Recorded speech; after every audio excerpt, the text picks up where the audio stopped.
안녕하십니까. 자, 지난주에 이어서 오는 부동산 공법 총설 파트 좀 더 설명을 드리고 본진도 들어가겠습니다. 우선 지난주 우리가 부동산 공법의 일반적인 내용, 공법은 어떻게 공부해야 되는가, 또 공법의 성격이라든가 전체 체계를 좀 잡아드렸고요. 오늘 해야 될 내용은 우선 우리가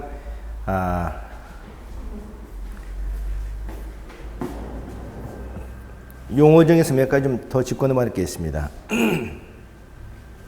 앞으로 우리가 행정쟁송이라는 얘기가 자주 나올 겁니다. 행정쟁송. 행정쟁송이 뭔가 이걸 좀 짚고 넘어가죠. 대부분 우리가 행정쟁송하게 되면 행정쟁송을 행정소송 정도로 착각을 해버립니다.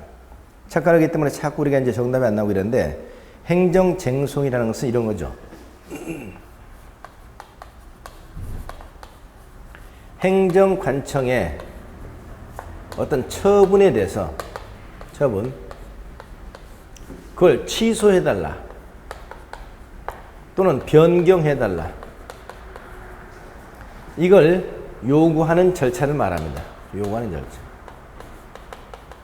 이걸 행정쟁송이라고 해요. 그런데 행정관청의 처분, 행정관청 국가나 지방자치단체로 지난주에 말씀드렸죠. 행정관청의 처분은 개인의 처분과는 달라서 크게 잘못될 가능성이 좀 적다. 그래서 행정관청의 처분은 곧바로 법원에 소송을 제기해서는 바람직하지 못하다는 의미에서 법원에 가기 전에 미리서 행정관청으로 하여금 스스로 해결할 수 있는 기회를 한번 주고 있습니다. 그리고 거기도 불만 있으면 소송을 제기해라, 이런 단계를 거치게 되는데, 그래서는 크게 두 가지 절차로 나눠집니다. 첫째는 전심 절차라는 거고요.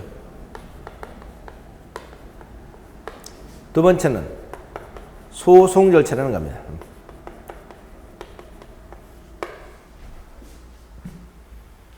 자, 소송 절차는 이건 당연히 어디서 한다? 이건 법원에서 하는 거고요.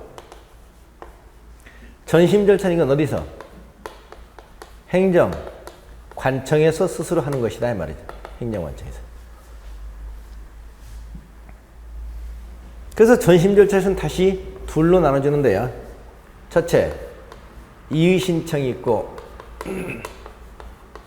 두 번째, 행정심판이 있습니다.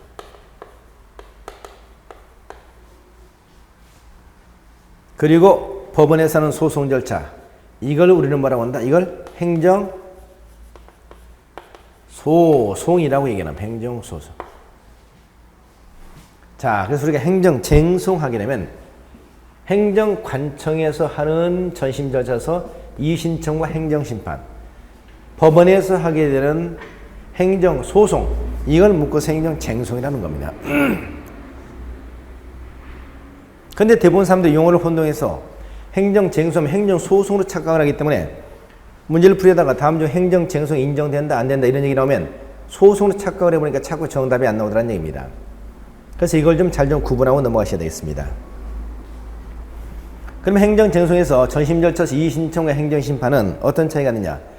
행정관청의 처분이 잘못됐으니까 취소 변경해 주셔야 하는 절차인 건 같은데, 이의신청은 보통 어디다 제기하냐는 말이죠. 이건 처분청, 처분청에다 직접 제기합니다. 행정심판은 어디다 제기하냐? 행정심판은 어떤 사업 시행자가 시행장이냐, 행정청이냐, 시행자가 비행정청이냐, 이에 따라서 달라집니다.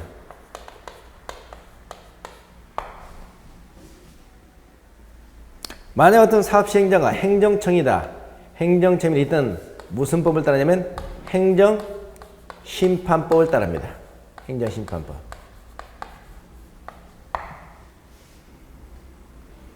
그래서 행정심판법에 하면 처분청에 보통 위에 있는 근 상급관청에다 제기합니다. 상급관청.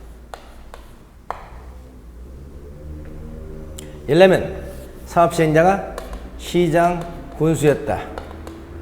그럼 보통 누구한테? 뭐 시 도지사에게. 또 시 도지사가 보통 어떤 사업을 했다. 그러면 또 누구에게?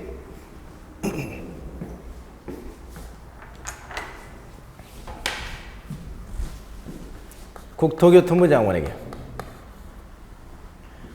국토교통부 장관이 어떤 사업을 했다. 그러면 더 갈 곳이 없으니까 그때는 국토교통부 장관한테 제기하는 거. 이런 것이 하나의 공식입니다. 그러나 사업시행자 만약 비행정관청이다. 비행정관청이라면 이때 행정심판법을 적용을 못해요.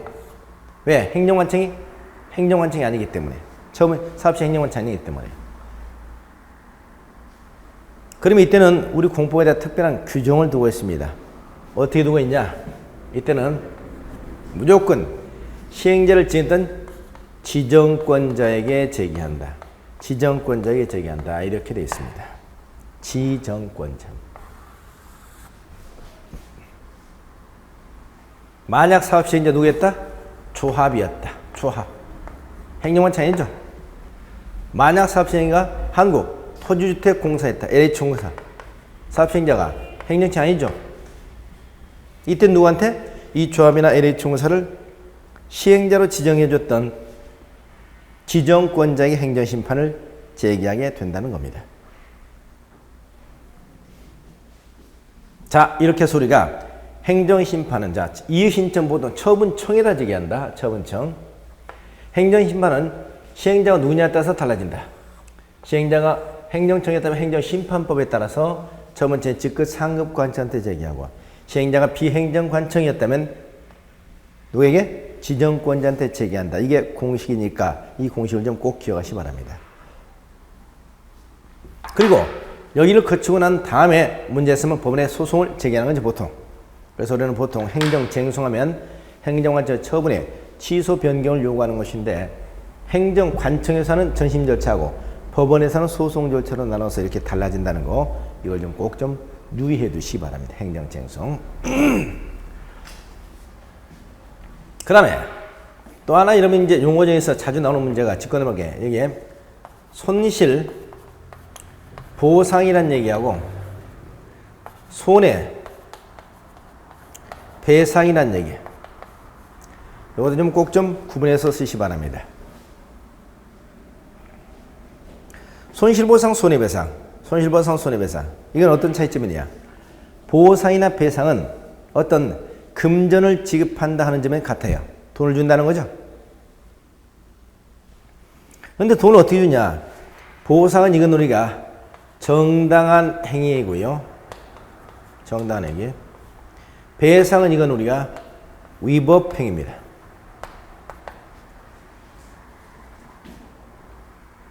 다시 말해서 어떤 정당한 행위에서 금전을 지급하는 것은 보상이라고 얘기하고 위법 행위에서 금전을 지급하는 것은 배상 또는 손해배상이라고 얘기합니다. 예컨대 여러분 토지에 서울시가 도로를 개설하겠다. 공원을 조성하겠다. 그러기 위해서 여러분 토지를 갖다 강제 수용을 합니다.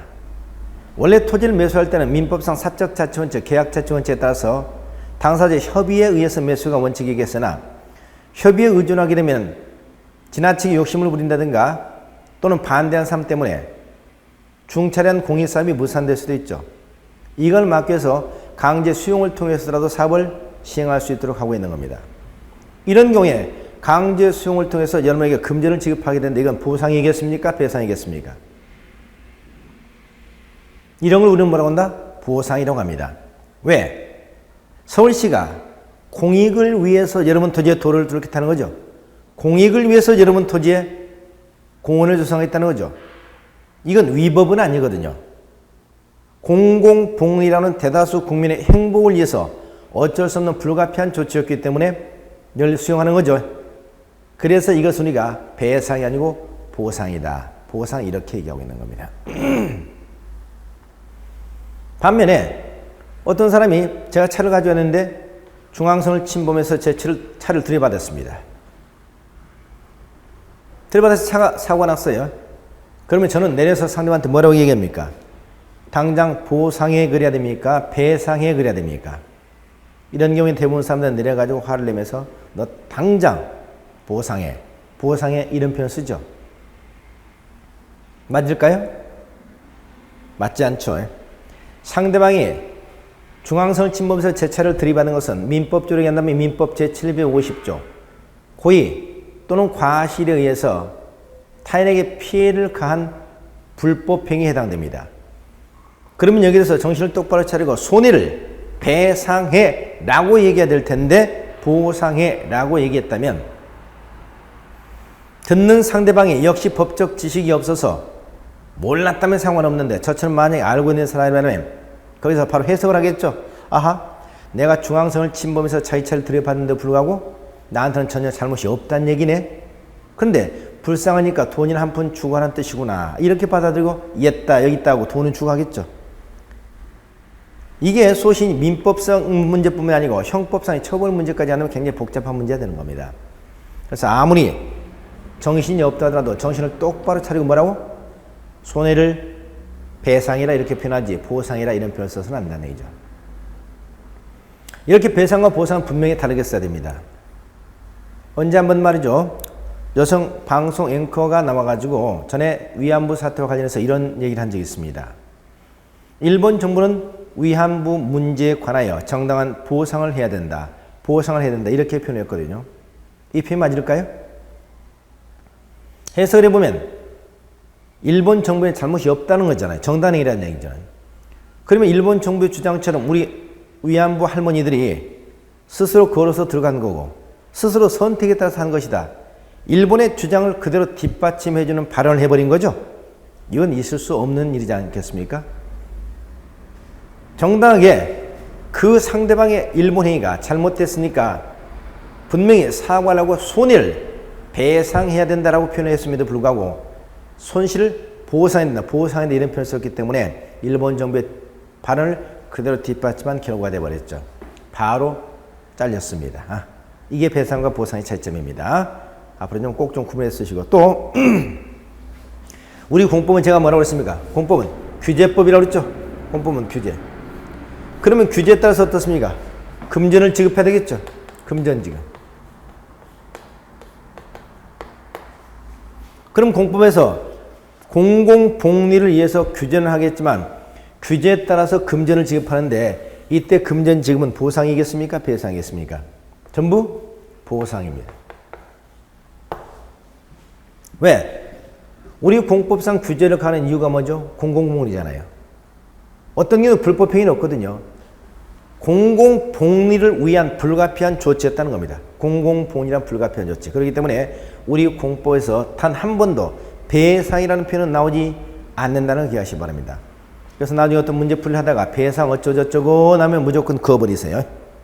단 딱 하나만 빼놓고 뭐 부동산 공법에서는 손해배상은 인정되지 않는다. 이런 표현이 나오면 이 표현은 맞는 거고 나머지는 전부 다 잘못된 표현이다. 이렇게 이해하시면 되겠습니다. 그래서 배상과 보상을 좀 꼭 좀 구분해 쓰시고요. 그 다음에 용어 정에서 몇 가지만 더 보시면 우리 공법과는 직접 관련이 없습니다만은 여러분 공법적인 것 몇 가지 더 얘기하죠. 앞으로 말이죠. 고시라는 표현하고 공고라는 표현. 고시와 공고라는 표현도 자주 나올 겁니다. 공고와 고시. 공고와 고시가 어떻게 다르냐? 둘 다 널리 알린다는 얘기죠. 그러니까 대부분 공고와 고시가 어떻게 다르냐 그러면 그게 그거니까 그냥 지나가세요. 큰 의미 없습니다. 이렇게들 얘기 많이 할 겁니다. 그러나 분명히 다릅니다. 공고는 일시적으로 알리는 겁니다.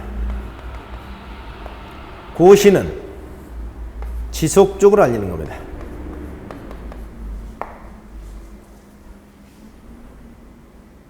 그러니까 고시는 한 번 하게 되면 계속 효력이 있는 것이고 공고는 일시적 효력만 있는 거예요. 더 중요한 것은 공고는 법적 효력이 없습니다. 고시는 중요한 법적 효력이 있습니다. 법적 효력. 항상 고시다면 어떤 법적 효력이 있다는 걸 꼭 기억하셔야 돼요. 이래서 일시적으로 알려주는 것이고 법적 효력이 전혀 없고 고시는 지속적으로 알리는 것이고 법적 효력이 있다. 이게 고시와 공고의 중대한 차이점입니다.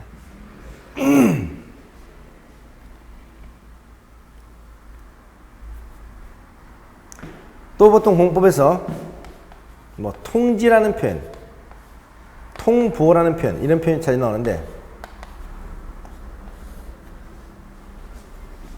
통지는 개별적으로 보통 개인적으로 개인에게 하면서 보통 통지라는 표현을 쓰고 통보는 주로 우리가 행정처이라든가 어떤 단체에게 할 때 어떤 통보라는 표현을 많이 씁니다. 통지와 통보, 통지와 통보.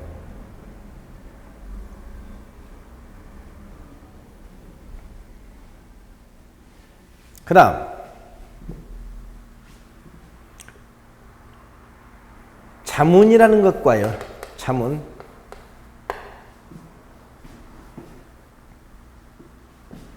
심의라는 거. 의결이라는 거. 이것도 앞으로 구분해서 쓰시기 바랍니다. 자문, 심의, 의결.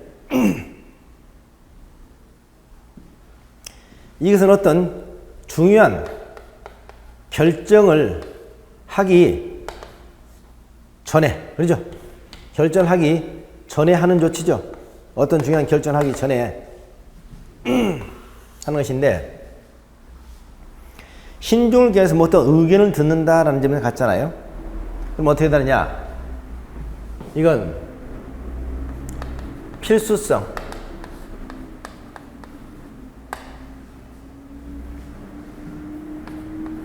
기속력의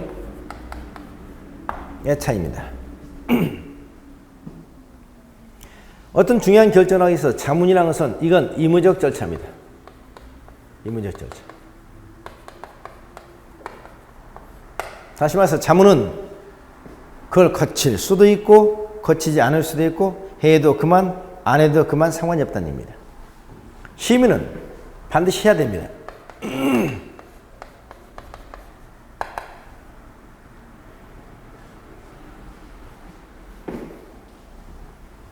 의결도 반드시 해야 됩니다.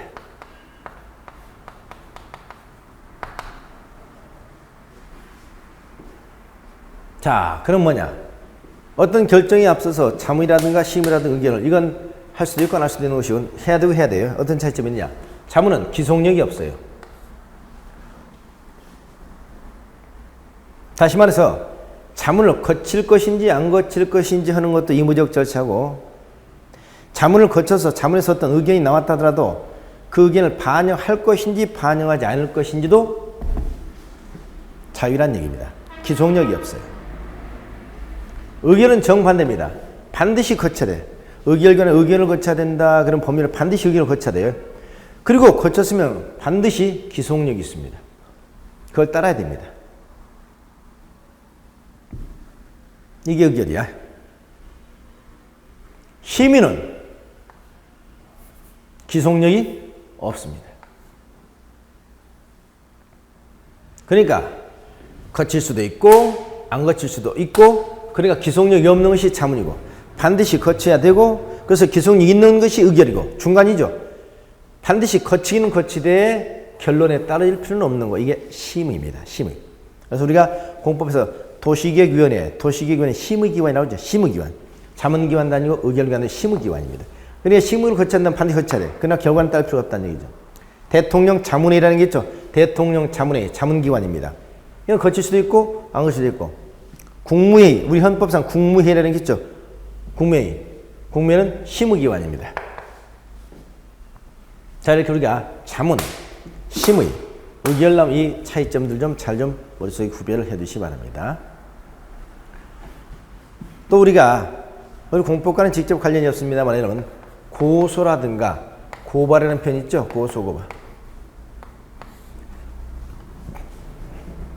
이런 표현도 좀 앞으로 좀 구분해서 쓰시면 좋겠습니다. 고소, 고발. 고소, 고발은 어떻게 차이가 나느냐? 고소, 고발은 수사기관의 상대방의 처벌을 요구하는 절차라는 점에서는 같죠. 수사기관은 처벌을 요구한다. 그런데 고소는 누가?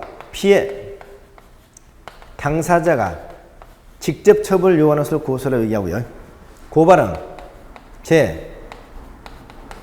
제3자가 하는 거죠. 제3자. 자, 친구하고 싸웠습니다. 친구하고 싸워가지고 몇 대를 맞았어요. 몇 대를 맞아가지고 이빨이 한 3개 정도 나갔습니다. 그럼 몇 대 맞고 이빨에 나간 그 친구가 상대방을 가리켜서 하는 얘기야. 야, 이놈의 자식 당장 고발해버릴 거야? 고소할 거야? 어떻게 표현해요? 고소할 거야 이렇게 표현하죠. 그런데 어떤 실컷 맞고 한다는 얘기가 당장 고발해버릴 거야. 고발해버리는 얘기라잖아요. 고발해버릴 거야 이런 얘기는 뭐죠? 상대방 입장에서는 이런 무식한 이런 생각이 들겠죠. 실컷 맞고 이빨에 3개 나가고도 너는 아직 정신을 못 차렸구나 하고 몇 대를 더 때려버린다 이 말이죠. 이게 고소는 당사자가 해야 될 일입니다. 반면에 고발은 제3자가 한다고 그랬죠. 고발. 그 맞은 친구가 집에 와가지고 아버지한테 아버지 저 몇 대 맞았습니다 라고 하니까 아버지가 하는 얘기가 그래 걱정하지 말고 너는 방 안에 들어 앉아 있어라. 내가 당장 가서 고소하고 올 테니까 이런 표현 쓰잖아요. 고소. 맞아요 틀려요? 틀렸죠? 그때는 아버지가 뭐라고 한다? 내가 고발하고 올 테니까 너 기다리고 있어라. 이렇게 표현을 쓰셔야 됩니다. 그래서 고소와 고발 반드시 이렇게 구분해서 쓰시라는 얘기죠. 자, 그래서 우리가 뭐 그때 뒤에 나올 때마다 또 용어 정리를 해드리겠습니다만 이런 용어들 좀 알고 가시면 훨씬 더 편하실 거예요. 자, 이런 것들 좀 잘 좀 구분해 두시기 바랍니다.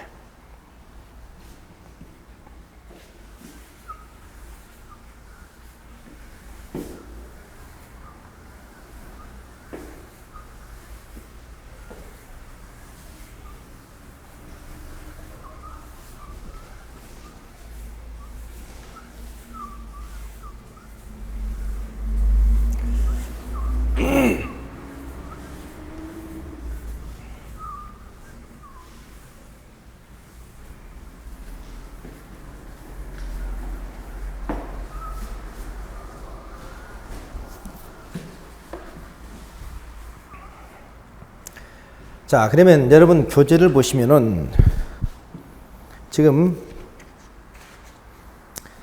316쪽, 315쪽에 국토계획 및 이용에 관한 법률이 나오고 있죠. 국토계획 및 이용에 관한 법률. 그럼 이 법은 어떤 법이냐? 자, 이 본 진도로 들어가 보겠습니다. 국토부 계획 및 이용에 관한 법률이죠. 국토계획 및 이용에 관한 법률. 그럼 이 법을 분석을 해보면 먼저 국토라는 표현이 나오고 있죠. 국토는 어디를 얘기한다고요? 전국을 얘기한다고 그랬습니다. 그래서 이 법은 전국을 대상으로 적용되는 법입니다. 그럼 두 번째, 내용은 계획 파트하고 이용 파트로 구분되어 있다는 거죠. 계획 파트, 이용 파트. 크게 두 가지 파트로 나뉘어 있습니다. 지난주에도 말씀드렸습니다만 계획 파트에서 10문제, 이용 파트에서 2문제가 나오고 있다고 했습니다. 자, 그러면 이 법은 어떤 법인가? 이 법이 먼저 줄기를 한번 잡아보겠습니다. 체계를. 이 법의 줄기 체계를 먼저 잡으면 이 법은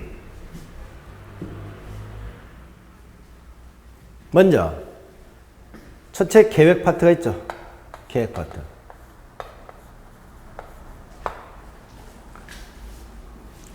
그 다음에 두 번째 이용 파트가 있습니다.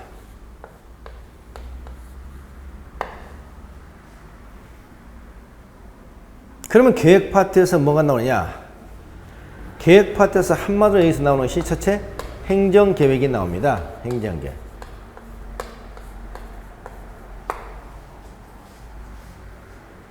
이건 아까 말씀드렸죠. 무슨 원칙?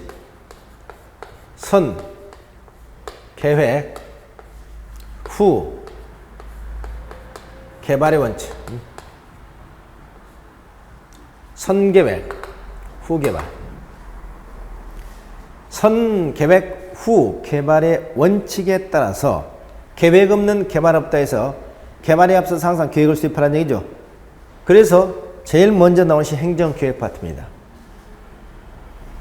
그럼 이 행정계획 파트에서 각종의 계획이 쭉 쏟아져 나오기로 해요. 계획. 이 계획이 끝나고 나면 그 다음에 뭐가 나오냐? 여기서 나오는 것이 소위 두 번째 개발입니다. 허가죠. 개발의 허가.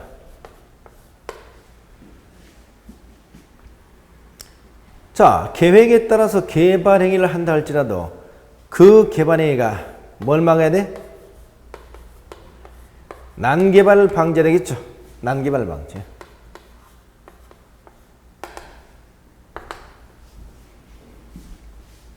그래서 무질서한 난개발을 방지하기 위해서 나오는 것이 소위 개발행위 허가제도입니다.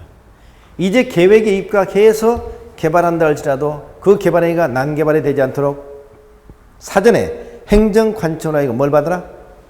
허가를 받아서 행위를 하는 얘기죠. 이게 개발행위 허가제도입니다.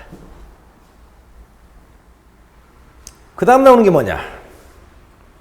개발행위가 끝나고 나면 항상 우리가 뭐가 문제됐습니까? 각종 기반시설 부족이 우려됩니다. 기반시설 부족. 그래서 나오는 것이 기반시설 소위 연동제라는 거예요. 기반시설 연동제.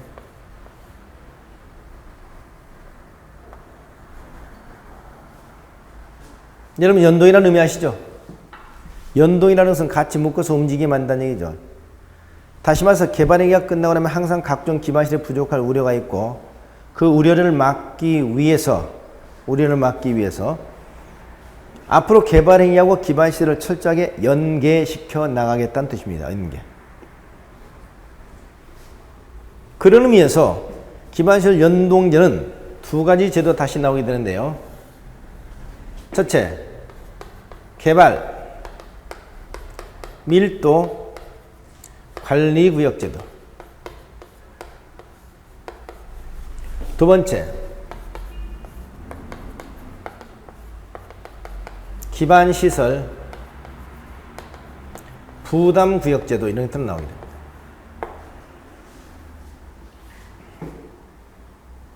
무슨 말이냐?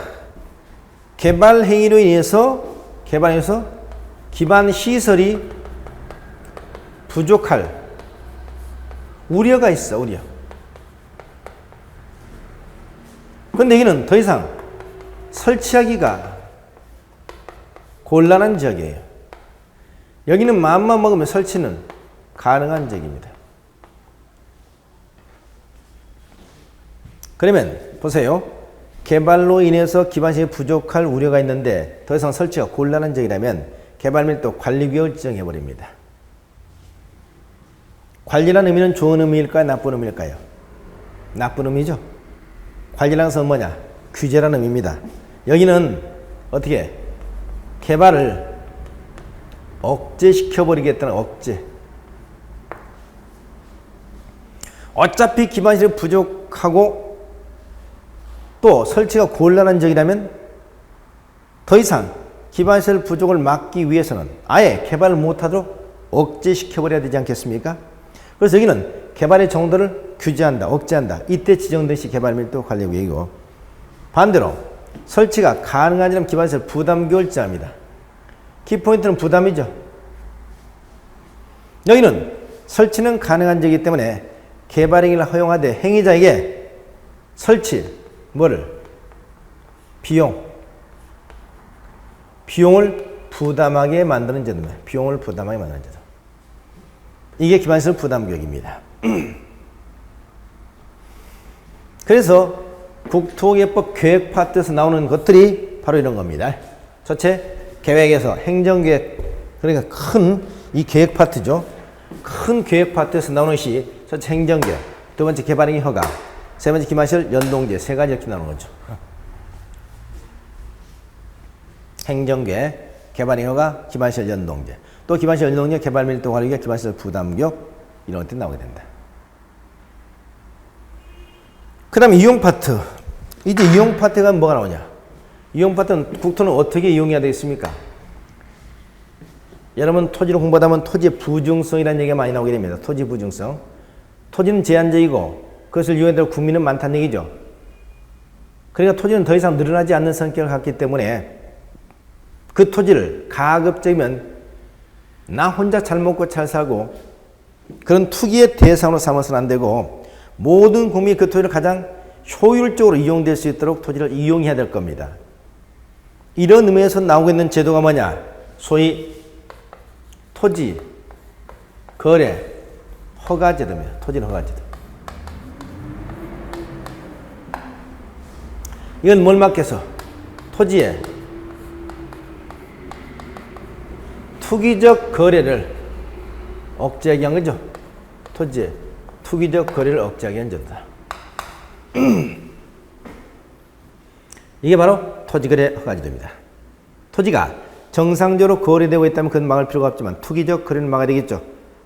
토지는 우리 모든 국민의 것이고 토지는 우리 모든 국민이 가장 효율적으로 이용해야 되지 개인의 어떤 투기적 목적으로 이용돼서는 안 된다는 뜻입니다. 그래서 토지 허가제도 들어가면 제일 먼저 나온 것이 토지거래 허가 구역을 지정하게 됩니다. 구역 지정. 즉 토지 허가제도는 전국의 모든 토지관에서 적용되는 제도가 아니라 허가 구역이라는 한정된 범위 내에서만 적용되는 제도거든요. 그래서 제일 먼저 토지 허가 구역을 지정해야 됩니다. 이렇게요. 그래서 허가 구역이 이렇게 지정이 되면 이제 허가는 어떻게 할 것이냐. 두 번째, 허가 절차가 나오겠죠. 허가 절차.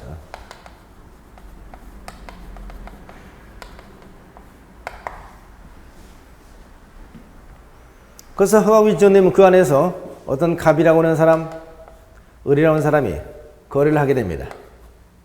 거래. 거래를 할 때는 갑을 두 사람이 사전에 심사를 받아야 됩니다. 누구로부터? 행정청으로부터. 언제? 계약 체결 전에.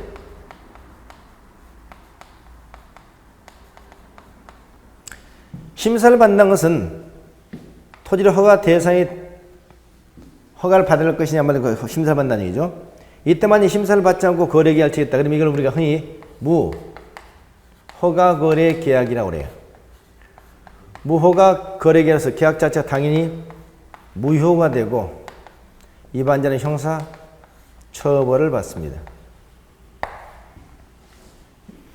이게 이제 허가 절차 되겠죠.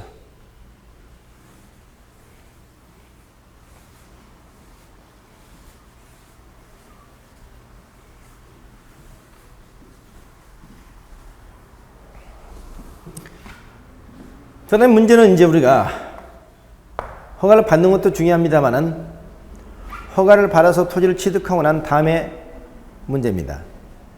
전에는 토지로 허가를 받기까지가 어려웠습니다. 지금은 허가를 받는 게 문제가 아니라 허가를 받고 난 다음에 토지 이용에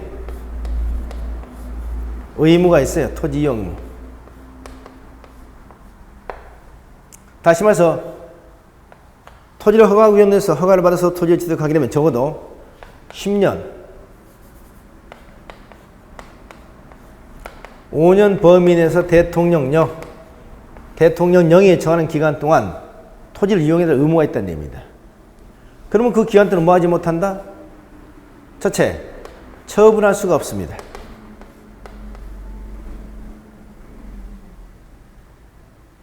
두 번째, 타인에게 임대할 수도 없습니다. 세 번째, 무단 방치해도 안 됩니다. 그러면 그 기간 동안 반드시 허가받은 목적으로 그 토지를 이용을 해야 된다는 얘기입니다. 만약에 이용 의무에 위반을 했다. 위반.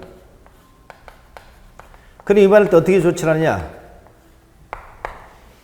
계속 허가받은 목적으로 이용할 때까지 일정한 금액을 반복해서 부과시킵니다. 이걸 뭐라고 하냐? 이행 강제금 부담이라고 해요. 이행 강제금 부과. 이행 강제금을 부과해야 된다는 얘기죠. 언제까지? 이행할 때까지 계속해서 이행 강제력을 부과하는 겁니다. 자, 그래서 허가지에서 크게 나온 시 저처럼 허가구역을 제한하는 것이고, 두 번째는 어떻게 보면 허가 절차가 나오게 되고, 세 번째 토지 이용 의무가 나오게 되는 것이고, 이게 토지 허가지에서 나오게 될 내용입니다. 자, 이렇게 크게는 바로 계획 파트와 이용 파트로 나눠진다. 계획 파트, 이용 파트. 그래서 계획 파트에서 행정계, 개발의 허가, 기반시설 연동제 나오고, 이용 파트에서 토지의 허가제 나온다. 일단 이게 우리 국토기획법의 체계입니다. 자, 그러면 오늘 이 시간에는 이어서 이 계획을 집중적으로 좀 체계를 좀 잡아드리려고 합니다. 2시간 정도 걸쳐서. 그래서 아직까지도 본진에 들어가기 전에 전체 체계를 좀 잡아드렸는데, 이 행정계획이 가장 중요하다고 그랬죠. 그래서 오늘 행정계획에서 이런 것들을 설명드릴 거예요. 첫째, 행정계획의 체계들을 먼저 잡아드리고요. 체계.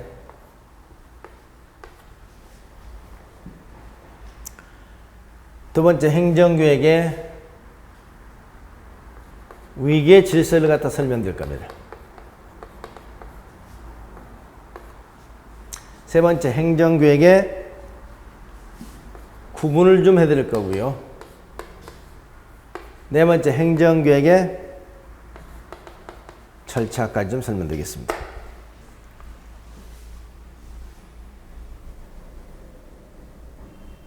이 파트, 오늘 공부할 이 내용이 굉장히 중요한 내용이고, 이 내용을 잘 이해하고 있느냐 없느냐가 여러분 부동산 공부를 쉽게 접근할 수 있느냐 없느냐 관건이라 해도 과언이 아닙니다. 근데 사실 이런 내용들은 본 진도술에 설명드릴 수 없는 내용이고, 또 지금 설명하는 순수는 이제 행정법과 관련된 파트이기 때문에 주로 다루지 않는 파트입니다. 그래서 이 내용을 오늘 설명을 잘 들어야 여러분의 행정계획을 쉽게 접근할 수 있다는 겁니다. 쉽게. 자, 그러면 이제 이 내용을 좀 들어가 보는데요.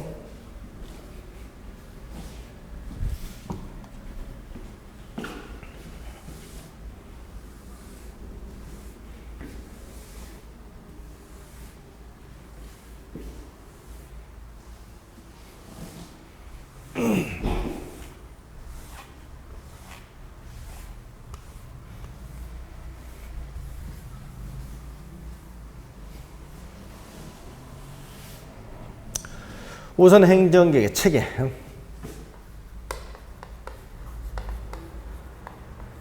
행정계획의 체계를 보겠습니다.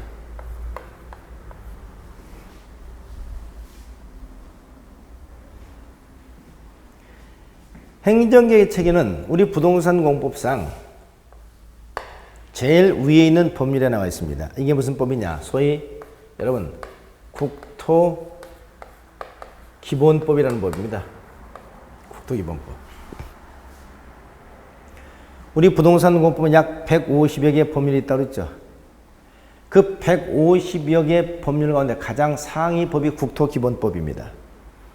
이건 우리 시험에 직접 출제 범위는 아니죠. 그러나 이 국토기본법은 뭘 정하고 있는 법이냐? 소위 국토 종합 계획, 국토 종합계획이라는 것을 정하고 있는 법률이다. 이렇게 보시면 돼요. 국토종합계획. 그럼 국토종합계획은 뭐냐? 이건 우리 부동산 공법상 토지 이용 개발과 관련해서 가장 위에 있는 상위계획입니다. 최상위계획.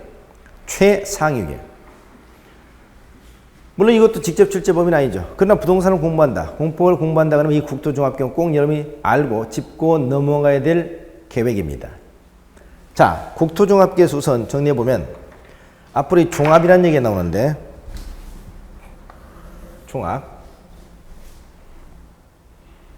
종합이라는 얘기가 나오면 여러분 항상 이렇게 해서 가세요. 종합은 첫째 우리가 이건 전국적 의미가 있습니다. 전국.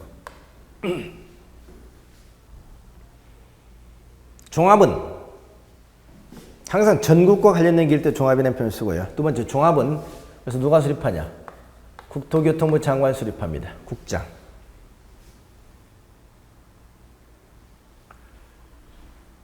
그럼 종합계획을 시도에서라든가 시장수구청이 이들이 수립하는 경우는 없다는 얘기입니다. 세 번째, 종합계획은 보통 이건 장기계획입니다. 장기란 표현은 말이죠. 보통 20년 단위 계획을 말합니다.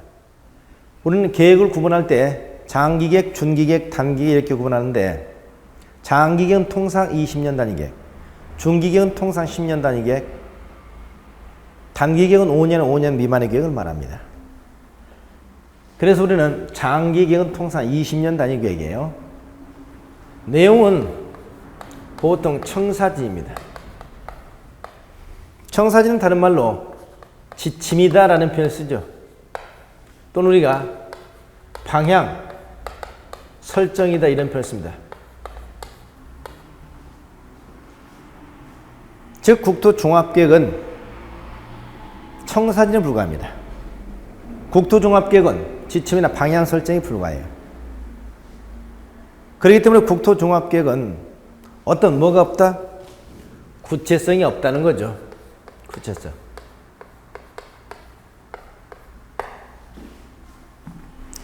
구체성이 없을 때는 이건 보통 무슨 계획이냐? 비구속적 계획이라는 표현을 씁니다. 비구속적 계획은 행정관청은 구속하지 않고 일반 국민만 구속한다는 뜻입니다. 자, 이게 종합계획입니다. 그렇다면 국토종합계획은 의미를 보시면 국토교통부 장관이 전국을 대상으로 수립하는 20년 단위의 국토개발의 청사진이 되는 계획 이렇게 표현할 수 있겠네요. 여기서 20년 단위라는 것은 20년짜리 계획을 말하는 게 아니고요. 20년 단위, 매 20년마다 수립하는 계획이라는 뜻입니다. 그럼 이 계획은 우리나라는 지금 현재 1960년 이후부터 박정희 대통령 이후부터 지금 현재 국토종합계획 계속 수립을 해오고 있습니다. 이 국토종합계획은 우리나라가 지금 현재 2001년에서부터 2020년까지 국토종합계획을 수립해 놨습니다. 2001에서 2020년까지 이 국토종합계획에 의해서 지금 현재 전국의 국토가 개발이 되고 있다는 얘기입니다. 자, 그러니까 우리는 전국의 국토를 알고 싶으면 제일 먼저 우리가 확인해 봐야 될 자료가 뭐다? 바로 국토종합계획입니다. 전국의 국토의 20년짜리 청사진은 게 여기에 따라서 전 국토가 지금 현재 개발이 되고 있다. 여러분 이렇게 얘기하시면 되겠습니다. 그래서 토지를 하는 토지 전문가들이 제일 먼저 전국을 갖다 알아보고 싶을 때 찾아보는 자료가 바로 이 국토종합계획입니다. 그래서 국토종합계획은 지금 현재 2000년에서부터 2020년까지 계획이라고 그랬죠. 이 계획은 지금 현재 5년마다 재검토를 해서 정비해야 되는데 최근에 이제 재검토된 게 2015년이겠죠. 올해 2015년. 그래서 앞으로 2015년 국토종합계획이 하자면 크게 우리가 5대 원칙을 채택하고 있습니다. 우리 국토를 개발하는 데 큰 원칙, 예를 들면 우리가 개방국토의 원칙. 개방국토의 원칙이라는 것은 우리나라를 한반도에 국한시키지 않고 외국과의 교류 협력을 갖다 널려나가고, 그래서 유럽이라든가 이런 각 국가의 관계를 갖다 우리가 정진시켜 나가면서 국토를 개발했던 취지죠. 이런 의미에서 앞으로 동해안과 서해안을 뚫어서 아시안 하이웨이 고속도로 2개를 뚫겠다는 내용이 나옵니다. 서해안을 따라서 북한을 거쳐서 중국, 유럽으로 빠져나온 노선, 동해안을 따라서 러시아, 또 유럽으로 빠져나온 노선, 이렇게 2개의 아시안 하이웨이를 뚫겠다는 내용이 이미 국토종합계획에 나와 있고, 북한의 참여만 있다면 이건 머지않아 이루어질 겁니다. 그래서 앞으로 머지않아 우리가 고속버스를 타고 북한, 중국을 거쳐서 유럽으로 여행 가는 시대가 오게 될 것이라는 얘기죠. 또 통일국토 원칙. 통일국토 원칙에서 언젠가 남북 간의 평화가 찾아오고 통일이 될 것을 예상해서 그런 분위기를 조성해 나가자는 얘기죠. 그래서 통일국토 원칙에 따라서 휴전선 인근 지역에다 국제 평화도시를 세계를 건설하겠다. 이런 내용들이 나오고 있습니다. 그래서 이런 내용을 알고 있는 사람들은 강남의 돈 많은 부자들이 휴전선 인근 지역에 계속 땅을 사들이고 있다는 얘기죠. 왜? 그분들은 어떻습니까? 이미 내 시대에 내가 먹고 사는 데는 큰 지장이 없다. 이제 우리 후손을 위해서 땅은 장기적으로 묻어두고 후손을 위해서 투자하는 것이 바람직하죠. 그래서 거기다 땅을 사려면 언젠가 시대가 좋아졌을 때 거기서 대박이 나올 거다 하는 의미에서 그 지역의 땅들을 갖다 계속 사들이고 있는 것이고, 그런 의미에서 지금 현재 우리가 그 휴전선 인근지의 땅값이 계속 많이 오르고 있습니다. 평당 2,000원, 3,000원치 2만원, 3만원씩 가게 되고, 공동 경비구역 인근지의 땅들은 보니까 최고 20만원까지 이렇게 올라가 있더라고요. 그래서 이게 통일국토 원칙이다. 또 뭐 녹색국토 원칙이라든가 이런 여러 가지 원칙들, 균형국토 원칙, 녹색국토 원칙, 또 뭐 균형국토 원칙 이런 원칙들을 갖다 채택하고 있습니다. 자, 그래서 우리는 땅을 알고 싶으면 제일 먼저 찾아봐야 될 자료가 뭐다? 국토종합계획이다. 근데 국토종합계획은 20년 단위 계획이고 전국을 대상하는 계획이기 때문에 계획의 내용이 굉장히 많겠죠. 각 시도별로 책이 한 권씩입니다. 책이 16권, 16권 이렇게 나온다는 얘기죠. 이 내용을 우리는 다 볼 수는 없습니다. 그러나 국토교통부 사이트를 가면 국토종합계획에 종합본이라는 게 있습니다. 종합본. 이 종합본은, 국토종합본은 이 내용을 말이죠. 한마디로 요약하는 내용이죠. 전국 거를. 그래서 한 권의 책으로 되어 있어요. 그래서 여러분이 나중에 중개사에 합격하게 되면 여러분이 꼭 여러분 사무실에 비치돼야 될 책 한 권, 국토종합계획 종합본 이런 정도는 좀 가지고 계셔야 됩니다. 그래야만 이 전국 토지를 갖다 훑어보기도 하고 어디가 투자 전망이 좋은지 이런 것 갖다 알 수가 있잖아요.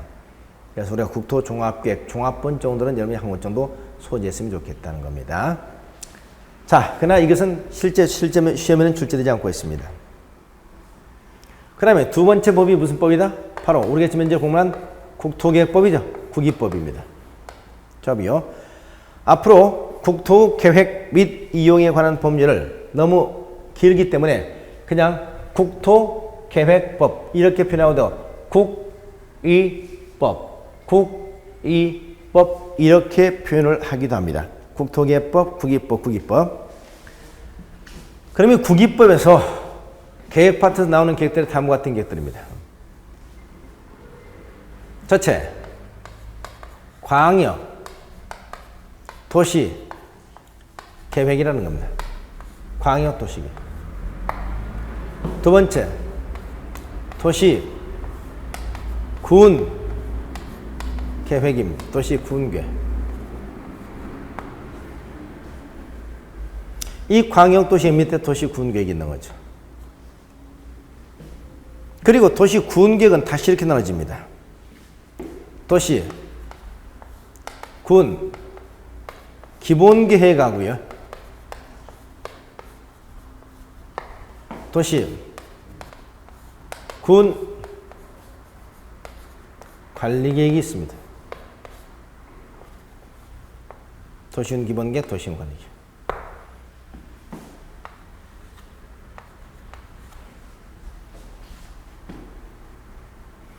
그리고 이 도시군 관리계획 속에 뭐가 들어간다? 소위 지구, 단위, 계획이라는 것이 또 나오게 됩니다. 지구 단위. 자, 이게 우리 국토계획법 행정계획 파트에서 우리가 공부하게 될 행정계획들입니다. 광역 도시계획, 도시군 계획, 도시군 기본계획, 도시군 관리계획, 그리고 지구 단위 계획, 지구 단위 계획. 이게 우리 국토계획에서 우리가 다루게 될 계획들이에요. 이게 사실상 우리가 정규 진도에 들어가게 되면 이 계획만 가지고 거의 한 3주 가까이를 공부하게 되고 여러분이 가장 힘들어하고 여러분 가장 어려워하는 파트가 바로 이 계획 파트라는 얘기입니다. 자, 그래서 오늘은 이 계획들, 광역도시의 도시군계획, 도시군 기본계획, 도시군 관리계획, 지구단위계획 세부적인 내용은 본 진도에서 얘기하더라도 오늘은 이 계획들이 어떤 것들인가 기본적인 체계를 좀 잡아두도록 하겠습니다. 자, 그래서 이 계획을 좀 살펴보도록 하죠. 우선 여기서 도시군 나오면 이 도시군이 뭔가를 잘 기억하셔야 됩니다. 앞으로 우리 공법에서 도시라는 표현이 나오면 도시는 시를 말합니다. 우리나라에 시가 몇 가지가 있죠? 특별시, 광역시, 특별자치시, 시. 네 가지 있죠? 특별시, 광역시, 특별자치시, 그 다음에 시. 시의 종류가 네 가지 있습니다. 이 시를 보통 도시라고 그래요. 그러면 도시, 군 하면 시하고 군을 말하는데 이때 우리가 시나 군이 없는 곳이 있습니다. 제주도죠. 제주도는 아까 군이 없다고 그랬죠? 또 제주도의 서귀포시나 제주시가 자치시가 아니기 때문에 사실상 시가 없는 거죠. 그래서 여기다 제주도를 포함시켜 줍니다. 그래서 도시 군 하면 제주도를 포함한 6개 관할지역이라고 그랬어요. 6개 관할지역. 6개 관할지역 앞으로 도시군이라고 얘기합니다. 그럼 6개 관할지역 한번 나열해 보면 어디냐? 자, 보시죠. 특별시, 광역시, 특별자치시, 특별자치도, 그 다음에 시, 군을 말합니다. 시군. 특별시, 광시, 특별자치시, 특별시군. 이걸 우리가 앞으로 도시군이라고 그래요. 도시군. 그래서 앞으로 도시군 하면 6개 관할지역. 6개 관할지역 특별시, 광시, 특별자치시, 특별시군 말하고, 이때 군에는 광역시에 있는 군은 제외된다는 점도 기억하세요. 그러면 저 군은 항상 어디다? 도 밑에 있는 군을 말한다는 거죠. 도 밑에 있는 군. 자, 이걸 6개 관할지역이라고 합니다. 그래서 앞으로 도시군 하면 도시군, 도시는 전부 다 6개 관할지역을 대선한다. 이렇게 얘기하세요. 자, 여기까지 잠시 쉬겠습니다.